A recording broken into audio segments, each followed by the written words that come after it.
So you want to create a custom sword for Minecraft? Well, you're in the right place, because today I'm going to show you how you can turn this into this beast of a sword. Or any other sword you like. But my name is MrCrayfish, guys. Welcome back. So I actually just released a brand new version of my model creator, and it adds in some crazy new features. That transition was fleeky. But because of this new update for my model creator, I thought it'd be an awesome way to showcase this update by doing a tutorial video at the same time. Now, these features that I'm talking about, guys, they're gonna blow your socks off. We're talking about, we now have the ability to change the display properties of models, something you guys have wanted for a very long time. There's also a new tool in the program to extract Minecraft's assets, and a ton of other features as well. But I think we're ready to start this tutorial on the custom sword. But before we do that, go ahead, drop a like down below, and also consider subscribing, turning on the bell if you want to see more of these videos. Alrighty, let's get this show on the road. So the first thing that we need to do is download the latest version of my model creator. As I mentioned, I've added brand new features to the model creator, and they are going to be used in this video. So if you have an old version, you're not going to be able to follow along. So download the latest version. So I'll put a link in the description for this page. Scroll down to the bottom here and you'll see the latest version at the time of recording this video is 0.5.0, and that is the minimum version we need for today. So click on that, it'll take you to a new page here, and then just wait for that to finish. Now, once you've downloaded the program, it may come up with a message like this. Now, there's nothing to be worried about as long as you've downloaded my model creator from my website. If you happen to download my model creator from somewhere else, I don't even know how, because I always tell you guys to download it from my website, it may be a virus. So only download my content from my website, or if we're talking about Minecraft mods, my website or CurseForge. I'd also like to quickly mention that my program is open source, which means the public can actually read all the code inside my program. And then what you want to do is open up that file. So I've just put it onto my desktop here. Open that up, and then the model creator will now start, and you should be presented with something like this. Next step is we need to download the sword template. So I'll put a link in the description below for it. This is essentially a project file for my model creator, which includes a predefined shape for a sword, and also it already configures all the display properties automatically, so you do not have to do it. Then find the file in your file browser here. Here is mine, sword template.model. Click on load, and then it should come up with something like this. Now, yours might not be red. This is because this is a new feature in my program which allows you to change around the colors of all the faces. So yours is probably looking a little bit more rainbow here, but you can change these to however you like. I've just kind of decided to make mine red instead because I think it looks cool. Alrighty, so we're ready to create a sword. Now, I'm not going to do a full jump cut here because I want to show you guys some new features in my model creator at the same time. So a cool thing which was in the program before but has been improved dramatically is that now we can actually select elements without having to find them in the list here. So all you have to do is hold Control and then click on the element that you want to select, and it will automatically select it from the 3D view here, which is really awesome. So you don't have to look through this list here and find it. You can now just select it through here. So that is Control click. If we go ahead and we select on this kind of sword part of the model here, and we were to delete it, we can actually undo that now, which is really cool. So if you just press Control Z, we can actually bring that back. And as well, if we press Control Y, it will actually redo it. Now, if you want, you can actually do it up here instead. So go to Edit, Redo, or Edit, Undo. Another cool thing is we can actually toggle the visibility of elements now. So in the list here, you may have noticed we now have these buttons on the left side. If we were to go ahead and click on it, we can actually toggle them so they're invisible, and then we click them back on like that. We can make them show again. Now, one thing that's been in the program for a while but not many people know about is being able to increment by a 10th or even 100th now. So instead of clicking, up or down here, if we were to shift and click down, as you can see, it's gone down by 0.1, and if we click on the up here, it's gone back up.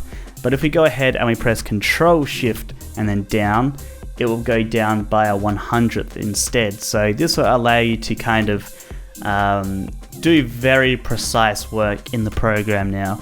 Alrighty, so it's now time to create our sword. So this is where you can choose however you want your sword to look. The basic idea is to kind of keep this template looking shape. So make sure the handles here, make sure the guards there. You can decorate this however you like. You can change the size of it. As long as it's still roughly in the same position, it should be fine. We're going to go ahead and delete this top bit up here. So let's delete that. We're going to go ahead, select that. It's already selected. Duplicate it. We're going to move it up like that. We're going to shrink the size a little bit here. We're going to make it square. And then bring it back to the center here. We might make it like 3, maybe like 4 high like that. Now I'm thinking of going for like a really thick sword, like a really thick sword. This is looking really cool so far, I'm not gonna lie. This is just something, I don't know, I just thought I'd create. I've seen like pictures of swords like this, but I've never seen it in action. Look at that sword already. That is a beast of a sword. I love that. Oh dang, that's looking fresh. Oops. Luckily I can press Control Z. Look at that. Didn't even have to do anything. I think the last thing that I'm going to do is add a point to the bottom here. And then maybe as well a point at the bottom of this too. And then we can move on to actually texturing the sword. So I hope your sword is looking as awesome as mine is right now. This is beast, and this is just straight off the top of my mind right here. But I think we're ready to move on to texturing now. This is where it can get a little bit difficult, because if you don't know exactly what you're doing, you can kind of ruin. You can create a really awesome looking model like this, but then once you start texturing it, it might not look good. So by experience you'll learn here, but there are some tricks you can do in order to avoid some things which we might run into it, but if we don't, I can potentially create a scenario where it would happen. But let's go ahead and let's get some textures going. Now, as I mentioned, there's a new feature. I don't know if I mentioned, but there's a new feature in the program which allows you to extract Minecraft's assets. So a lot of people have been asking, how do you actually get, the block textures? Well, it's simply because I extracted the assets from the Minecraft jars, but I've added in a built-in tool to the model creator now that allows you to easily do it. So it says this tool allows you to extract Minecraft's assets. The versions listed below are the ones you have downloaded with the Java edition of the game. Now, if you see no versions here, unfortunately, there's not really a lot I can do. This model creator is intended for the Java edition of the game, so there's no reason to download my model creator if you don't have the Java edition of the game. So I'm assuming you have it, but basically you can find Minecraft versions in this drop-down list here. So we might find 1.13 here. Let's go ahead, click on extract, then just simply browse for a location to extract it to. Now I'm pretty sure I've already extracted 1.13, but basically select a folder. So you would select, I'm going to select assets here. I'm going to click select, and it's going to start extracting it. So just let that load. We're going to go ahead and we're just going to click on the sword part here. Go to faces, click on image, click on import, and then what you need to do is find that folder that you extracted them into. So I found mine here, 1.13. Let's go into there, assets, Minecraft, textures, block, and now we have access to all the block textures. Unfortunately, you can't see them, and that is just because of Java's file browser. Not really a lot I can do about this, but let's go ahead. We're going to find concrete. Concrete is like one of my favorite textures to use. What is this? Ooh, okay. So I think we're going to go for like a diamond looking sword. So I'm going to grab cyan texture here, click apply, and then we've applied it to the north face. Now a quick tip is if you want to apply it to all faces real quickly, click on copy and then shift click paste, and that will add it to all of them. Now as you can see here, we kind of have this weird kind of glitching happening. Now, it doesn't really occur when we paste the texture on here, but if you were to have a, let's say we grab a different texture here, such as, acacia log, not that you would do this, but if we were to pop that there, as you can see, we have a bit of an issue. One thing you can do is simply just resize this element here by a 100th. So if we were to go ahead and shrink this size here and then pop 0.1 onto there, as you can see, we can actually no longer see that kind of glitch happening. Now, I'm not going to do that. I'm going to put it back to what it was, and that is actually going to be cyan there because we're going for a diamond sword, and I think the best way to do it is just to use cyan, mainly because it's a texture that when merged together like this doesn't really have any noticeable fight, or Z fighting is what it's known as, happening. So let's paste it to all the sword parts of the model. And then for this part here, so for this bit and that bit, we're going to get like a gray texture. So I love concrete textures, I'm not going to lie. I'm a big fan of concrete textures. So we might get gray concrete out here. We might also get light gray, because that's often a good one too. So light gray and the dark gray here. What's going to look best? What is going to look best? This does actually look good. I think that gray texture has like a bit of a blue tinge to it, so it kind of works with the cyan there. Maybe the handle here could be the light concrete instead, and at the bottom here I think we're going to go for the same gray concrete and paste that all in there. And there we go. Dude, that looks insane. I love that. I love that so much. So there's so much more I could add to this if I wanted to. One thing might be adding like bolts through here, which we might even do. I think we might do that. That would look actually really awesome. So let's go ahead. Let's create a new element here. Before we do that, let's go ahead. Let's save project. I'm going to save this as sword 2. I kind of like to keep my progress saved. So like every version I'll increment the last number. So if it's number 5, I would put it to number 6, just so I can, look back over everything. Oh, dang, that looks fleeky. That looks fleeky. All right, so let's go ahead. Let's take a look what this looks like in the display properties. So go to model up here, click display properties, and it will show you what it looks like. So right now, this is what it looks like in the GUI. Now you can customize this if you really want to. This template should already have it, well done already, that if you use the template correctly like I did, it should look fine. Let's go have a look at the ground version. Oh, that's gonna look so cool in game. We have the version which is in the item frame. This could use some adjusting. As you can see, that end there is a little bit closer to the corner than at the top there, so we could, if we wanted to, move that up a little bit. That looks pretty good there.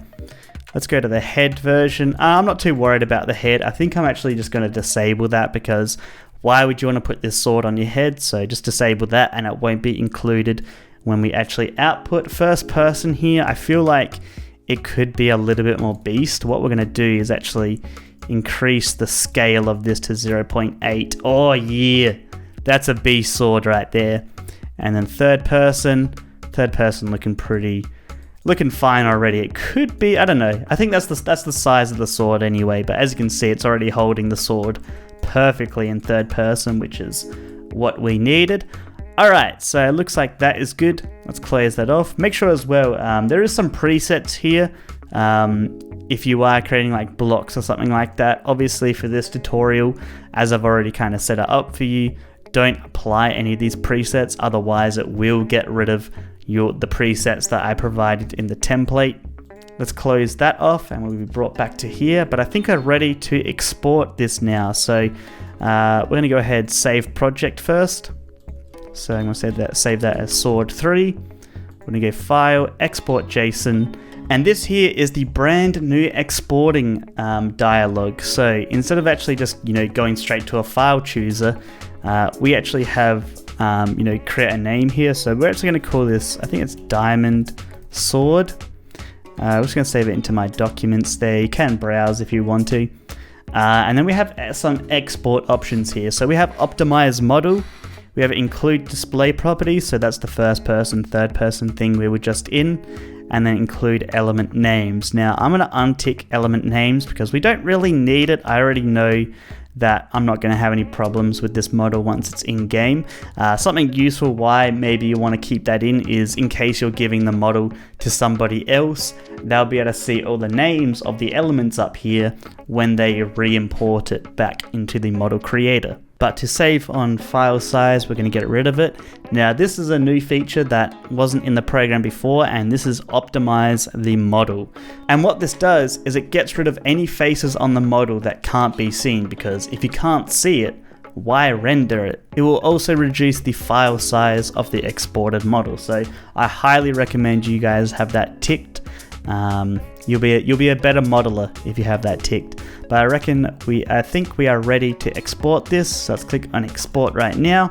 And once it's done, you can actually open the folder straight away, which is really cool. So you can open it if you want to.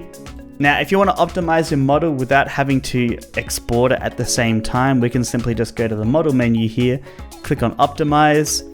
And it says, are you sure you want to optimize the model? I'm just going to go no here because I don't want to do it. But if you do it that way, it will tell you how many faces were disabled. We could go yes and then just do it disabled 8 faces, which is really cool. We're going to go undo here because we don't want to optimize it. Another cool thing is if we go to settings here, you can actually change the undo/redo limit. So if you do increase it, it means the program will use more memory, so be careful about that. Another cool thing is the assets path. Once you've actually extracted assets with the tool I created, if you actually go browse here, a cool thing is to let me go cancel real quickly. We're going to go to the assets folder. Okay. So go to the version that you exported and then click on assets, right? Then click select, and what that will do is if you import any sort of JSON files, it will automatically look in this assets path here for the textures for that JSON, because the JSON file is just a string. It doesn't contain any of the texture files, so we need an assets path so we can actually load up some textures without having to kind of do it manually. But we are ready to move on to the next step, and that is putting this sword into a resource pack. So for this, we're going to download a tool called Resource Pack Workbench, which is by Mighty Pork, and I actually used this program ages ago, but essentially it allows you to easily create resource packs and manages everything really nicely. It's very user friendly, and I would highly recommend the program, but I'll put a link in the description for this. What you want to do is scroll down, and because I'm doing this for kind of like 1.13 version of the game, we're going to download the beta here, this right side. I'm pretty sure, it's recommended to do the 1.13 because a lot of the textures and everything got renamed. Again, it will come up with a warning, but make sure you're only downloading this Resource Pack Workbench from this site. I'm pretty sure this program as well is open source, so as you can see here, contribute Resource Pack Workbench on GitHub. You can actually go ahead and read all the source code here, and let's open it right now. Alright, here we go. So it says select a Minecraft version to use. Alrighty. Alright, so let's select 1.13 as that is what I said I was using. Let's click OK here. Looks like it's extracting the assets like I do in my program, which is completely fine. Alright, cool. Alright, so once you've opened up the program, we're going to go ahead, project, create new project. And let's select a project name here. So let's do custom sword, and it's for 1.13, and it's just a blank project. Create. Alrighty, so now it's come up with this list here. We can create like a custom icon for the resource pack if we want to, but we're gonna skip that, and we're just gonna do just like a basic resource pack. So let's go textures. Let's go to, where is items? There we go, items here, entities, mist particles. We're trying to find diamond sword here. Here we go. So if we scroll down the list here, we have diamond sword, but what we want to do is replace that. And we're not going to replace the texture, sorry, we're going to be replacing the model. So go to models, items, and let's find diamond sword down here. So where is it? Diamond sword, there we go.